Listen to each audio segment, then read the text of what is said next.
Okay. Well, another Tuesday, another Product Compliance Tuesday session by Product IP. Good morning.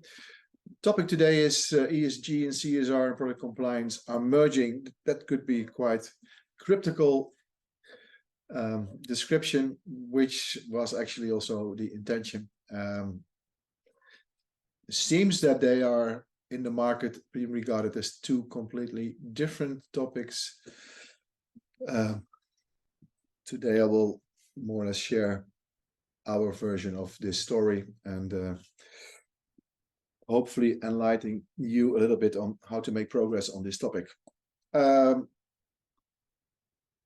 those who don't know Product IP, we offer support in implementation and execution of product and supply chain compliance. We do that via software as a service, or web-based software as a service. We are not affiliated with any lab, regulatory body, or sourcing platform.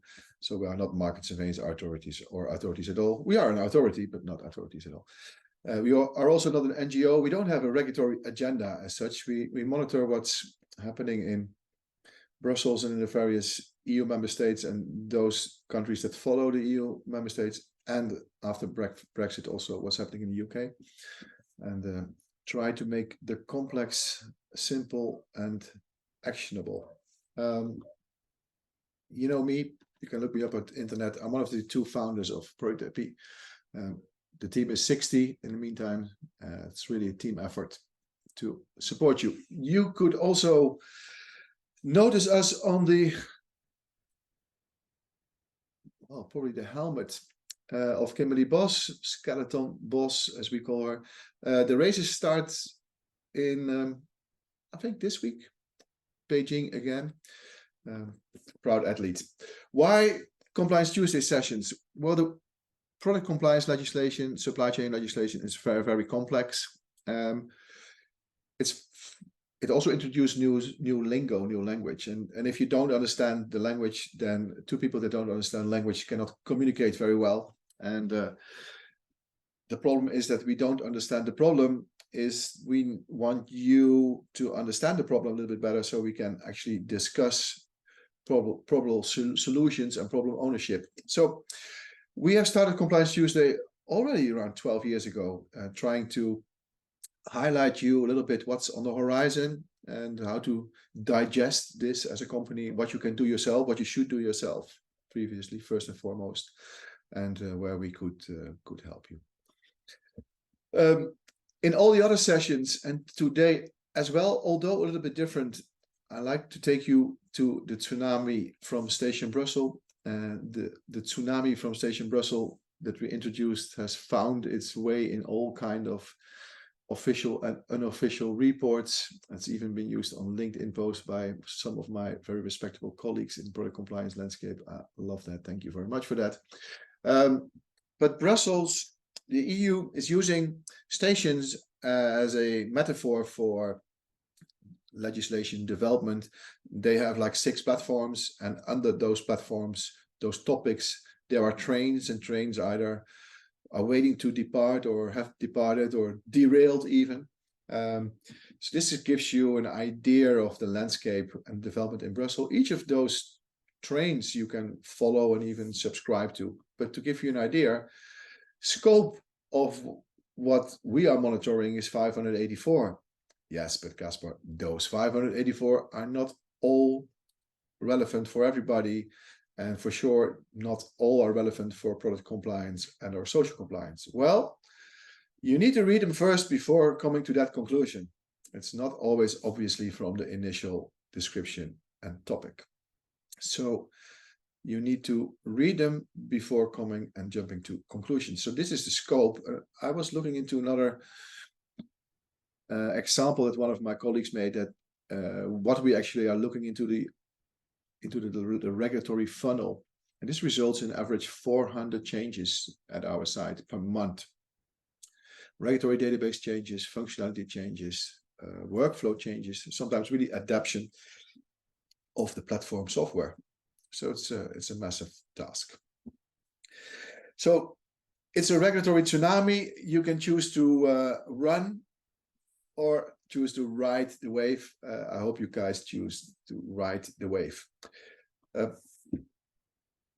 I'm using this tsunami in this case, not because I want to dive into one platform and one train, because ESG CSR is written in all kinds of aspects. I would like to take you first to something what they call country overshoot days.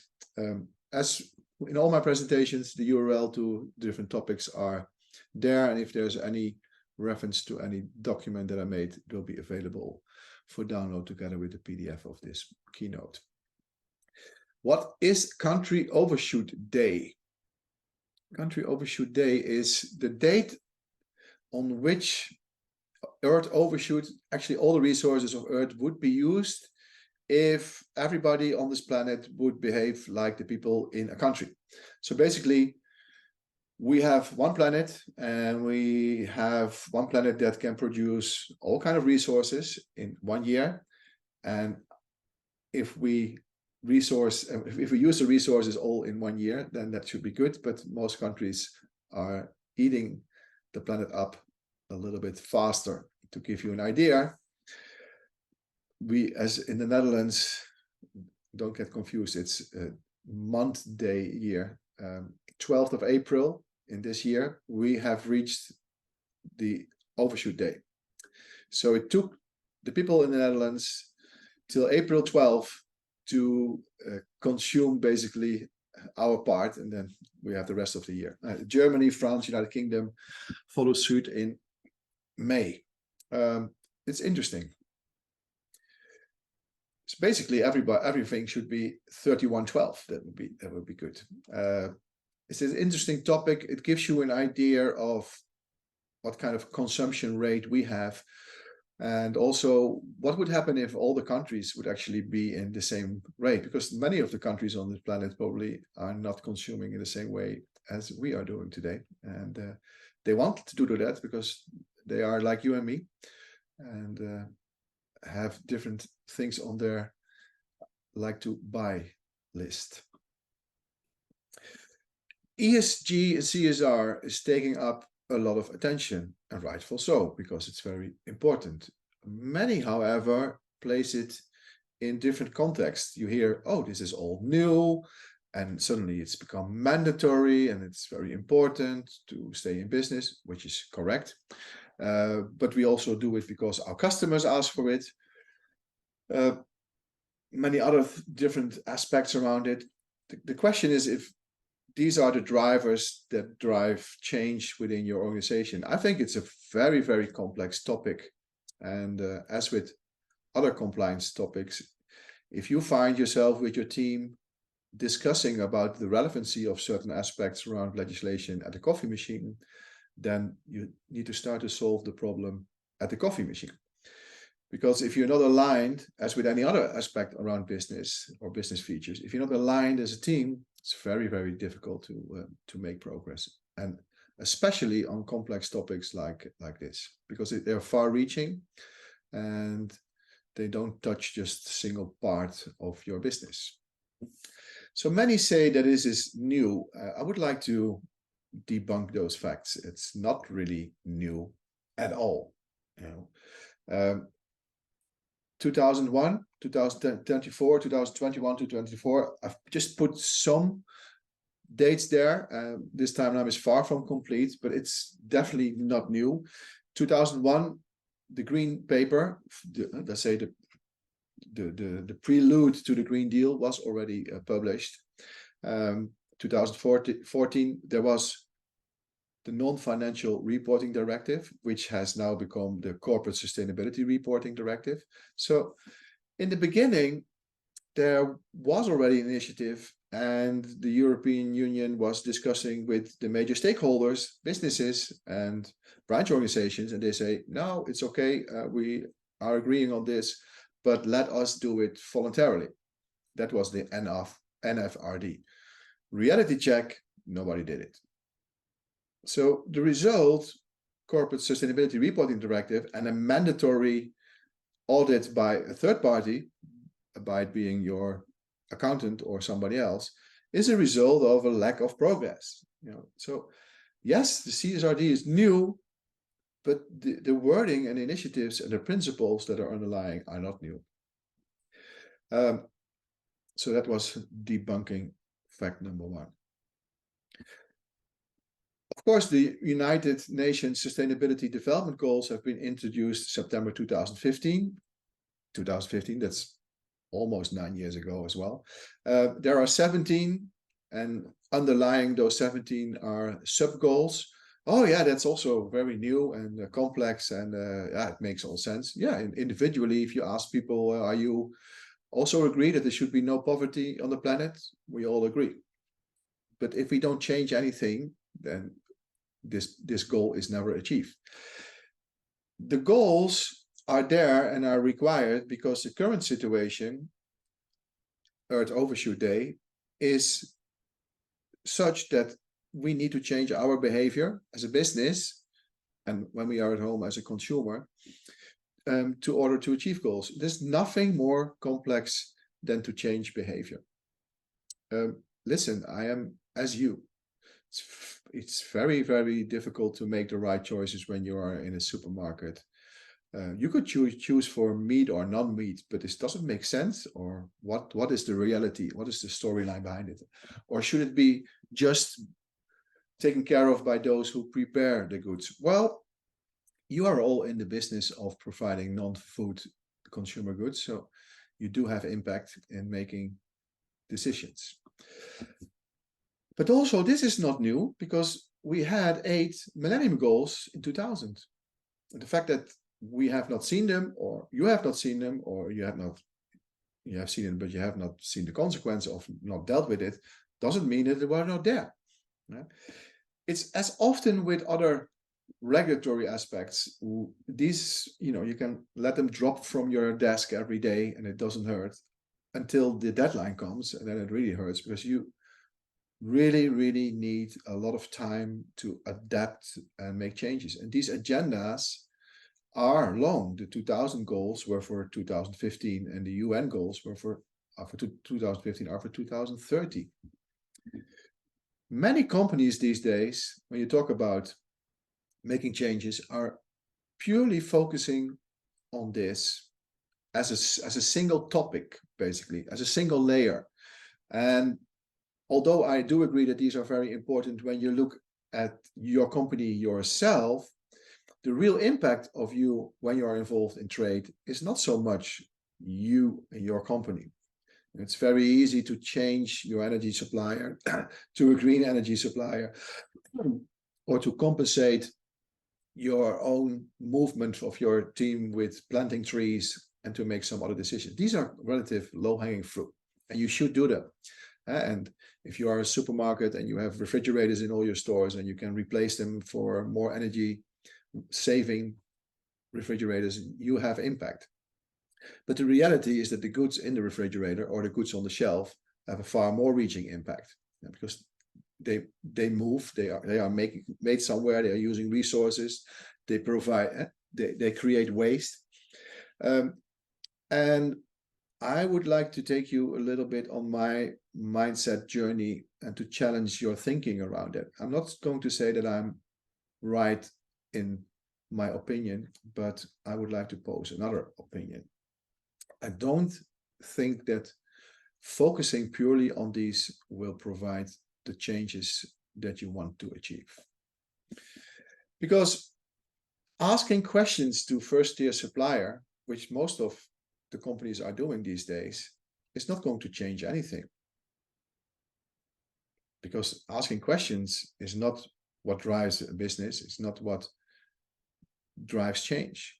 And it's, you will get very polite answers, most likely. Supply chains are very complex, and I want to take you just by example when you look into packaging. Most of you are buying products from either a trade agent that buys products from a factory, or you might buy products directly from a factory. According to the original packaging and packaging waste regulations, which was from the previous century, every company needs to have an active policy to reduce the footprint on packaging. Well, that's nicely written down.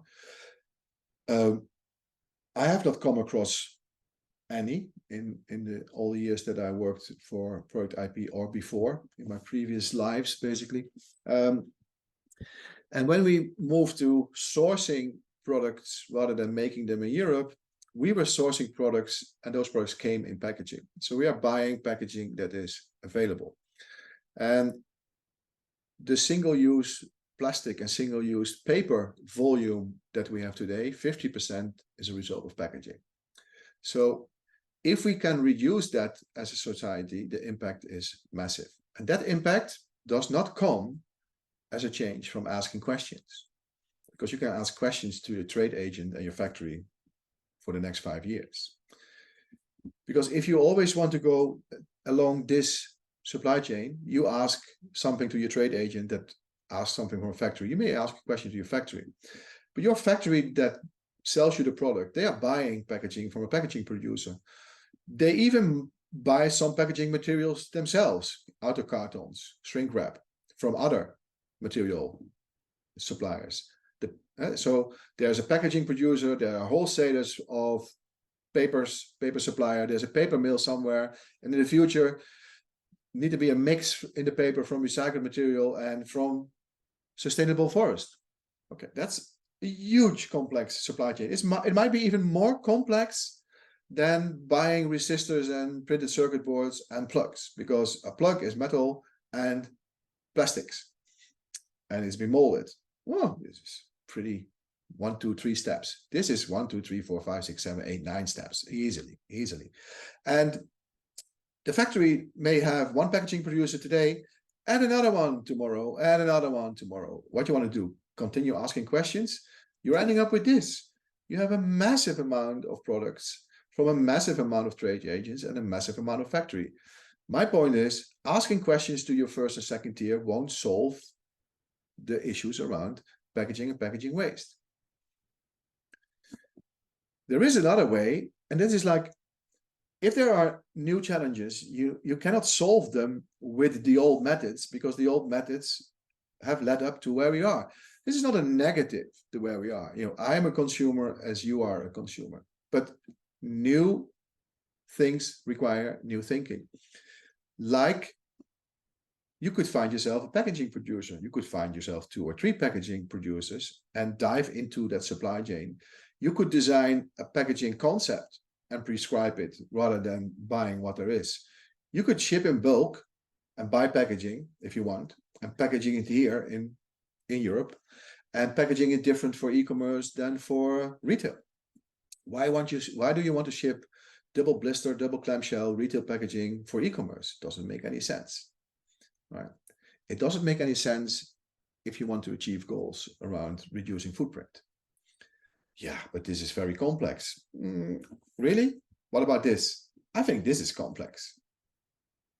This is a different approach. This means that you just cannot just buy certain products just like you did before, but you still can buy products like you did before, but not in the same way. So you need to really rethink the way you do your business in order to achieve goals. And asking questions to first tier is not rethinking your business. It's just asking questions. So it is clear that those 17 goals that we have here are relevant for when you need to look at your company. This is not different for us. Product IP is a company, and Product IP needs to look at those 17 chapters and have an opinion about how we are going to let this impact change the way as Product IP we do business with offices in Germany, Hamburg, Hong Kong, Shenzhen, people everywhere. How are we going to address that? But if it comes in terms of what is relevant for the products, I think you need to start to look at it from a different angle. There's a huge array of topics, and I'm just looking at sustainable forestry, product compliance, green supply chain, toys legislation, deforestation-free products, batteries, just a few topics only of the 584 that are on the list. Let me take you back to asking questions. Many of you are a member of corporate sustainability programs. For example, Amfori BCI. It is a great idea to do that, because why do you want to solve something by yourself if you can solve a problem with partners in the same way?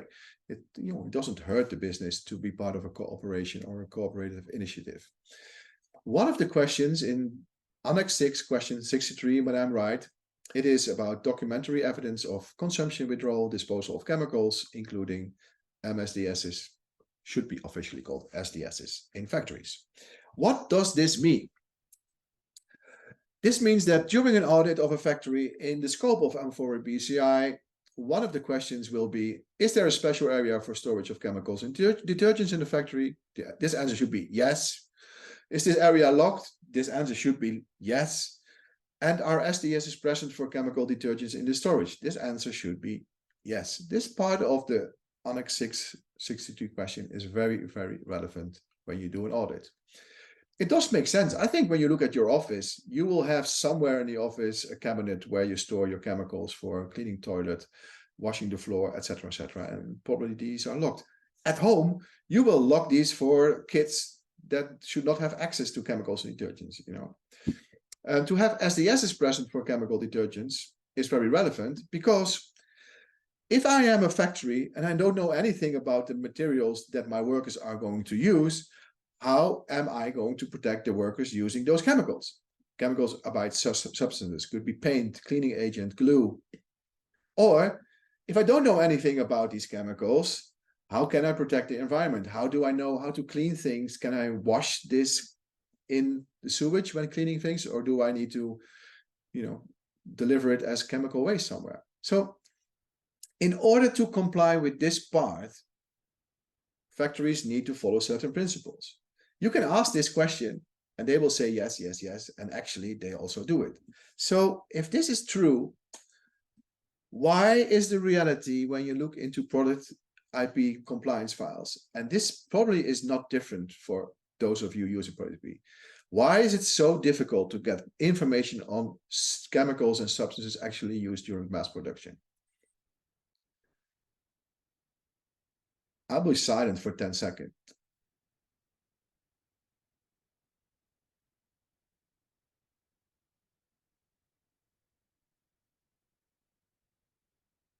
It is the reality, that, the supplier doesn't know which paint they use, supplier doesn't know which glue they use. This ESG CSR Annex 6, question 63, is a junction point with product compliance. So my point is, if you don't have an opinion about answers that you don't get, that you actually should get anyway, because people that produce things should know what they've used, but they already confirmed that they use it as part of the social compliance audit, then you should escalate. And you might not be the one that can put pressure on the supply chain by escalating it on your order, because maybe the factory say, okay, this customer with this small quantity, I don't need him. Trust me, they need you. But if you start to escalate it on your social compliance chemical audit, then they get worried, because if they lose certain levels of statuses in those programs, everybody will know it, and everybody will have an opinion about it and probably will divert to others. So this is not about asking questions. This is about realizing what the consequences is if these questions are answered untruly, and how you can actually check if they are measured untruly. And this is far easy. You don't need to be a specialist in chemicals. You don't need to have studied chemistry to understand that if you don't get answers on this, that it doesn't make sense. If people produce things, then they should know things about how they produce. We need to move from non-info to info, and you need to have an opinion about answers that you don't get, basically. Another example. If you want to buy toys, you could basically make a matrix.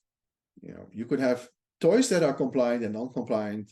And if you look at it from a very, very basic ESG CSR point related to toys, you could have toys made by kids and toys made by adults. So this is the matrix that you have. Which toy do you want? Oh, I like to have compliant toys made by kids. No.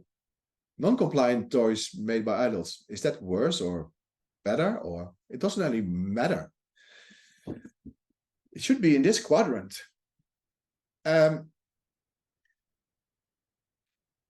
It's actually, this is something that we should think about.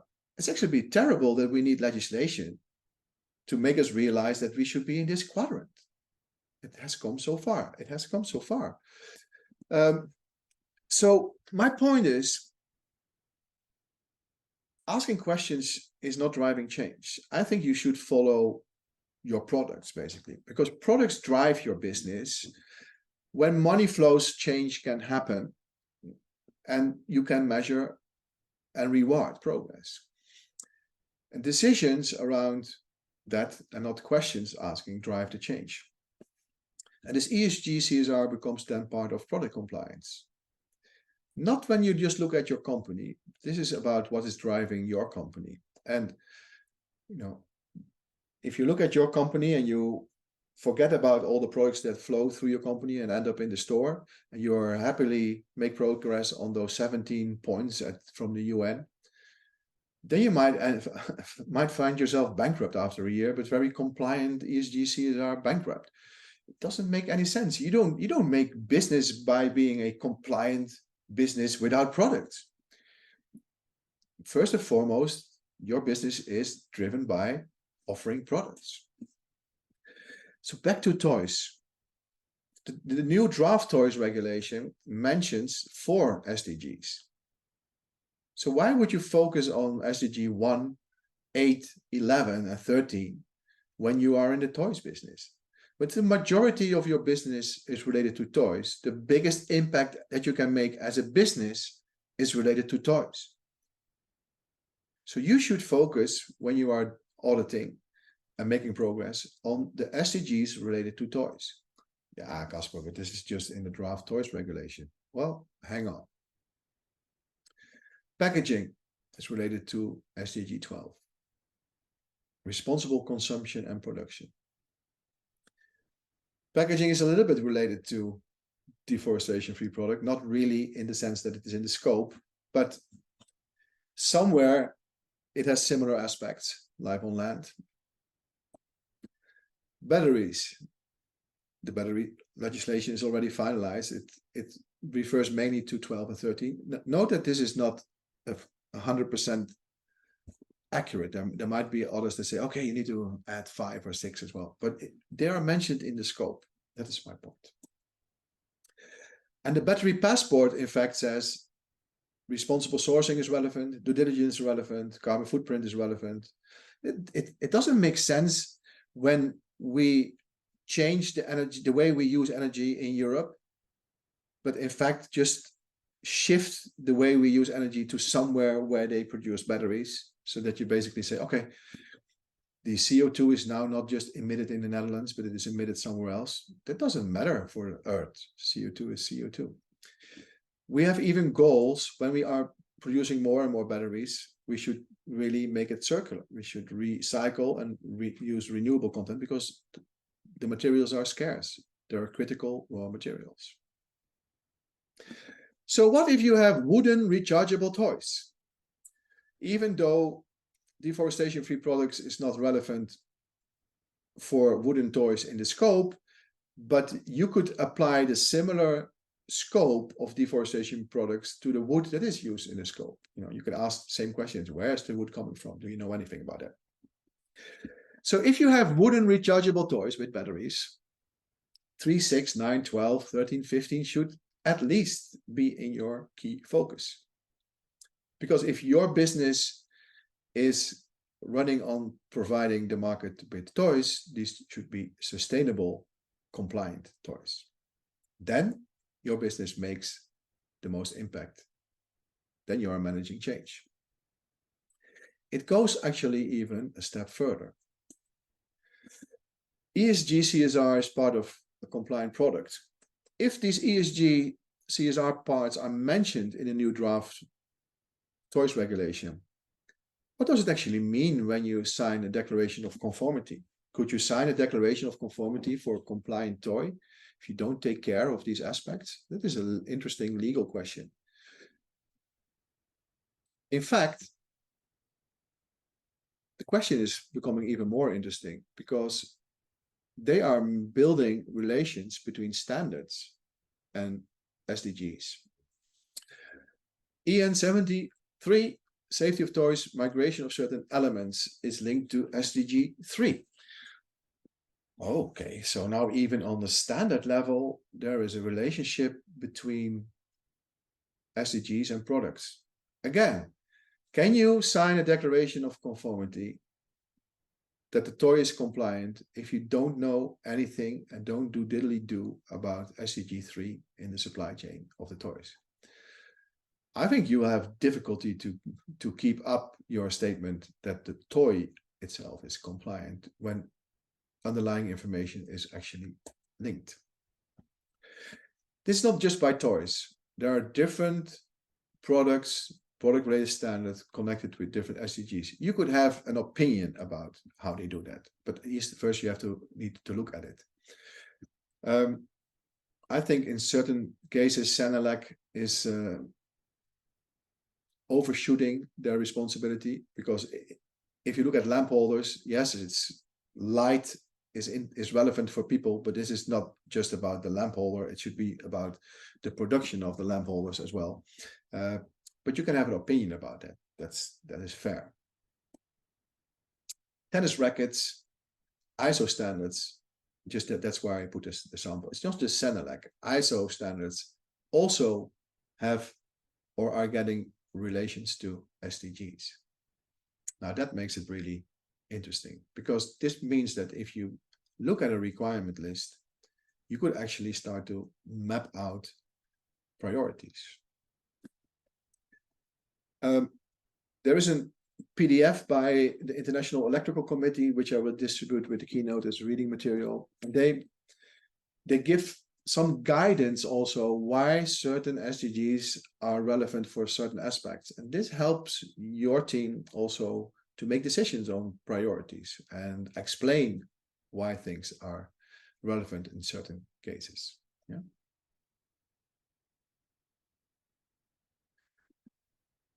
So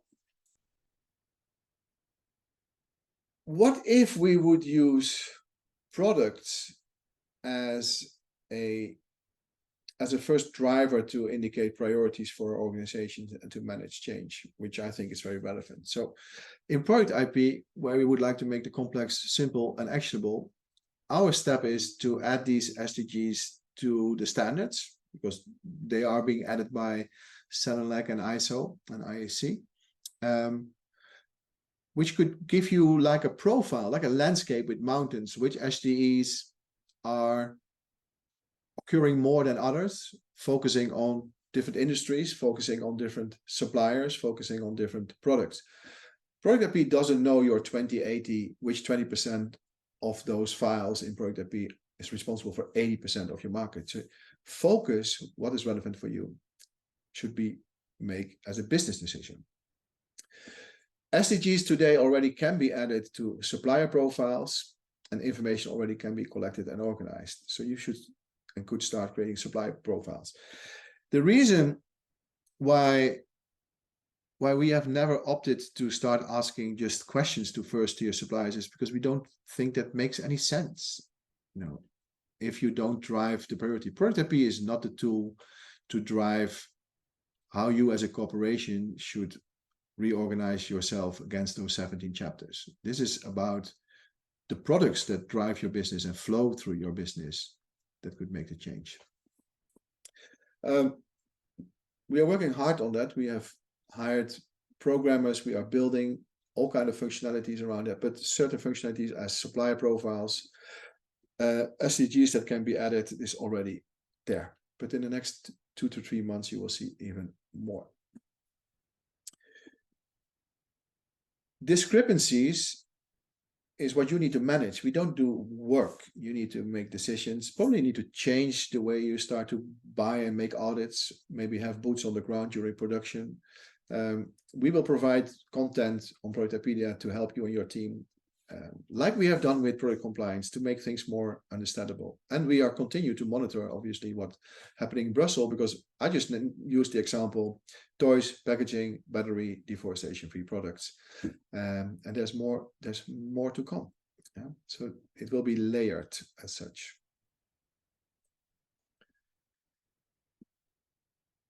Having said that, again, I'm not going to dismiss the relevancy of the UN 1-17 for your company. You need to set your own brand worthiness goals and make decisions on where you make progress, as Product IP will do. And Product IP will use the tool in Product IP to manage the impact on Product IP, because this is the best test we can have for ourselves, even though we don't buy and sell products.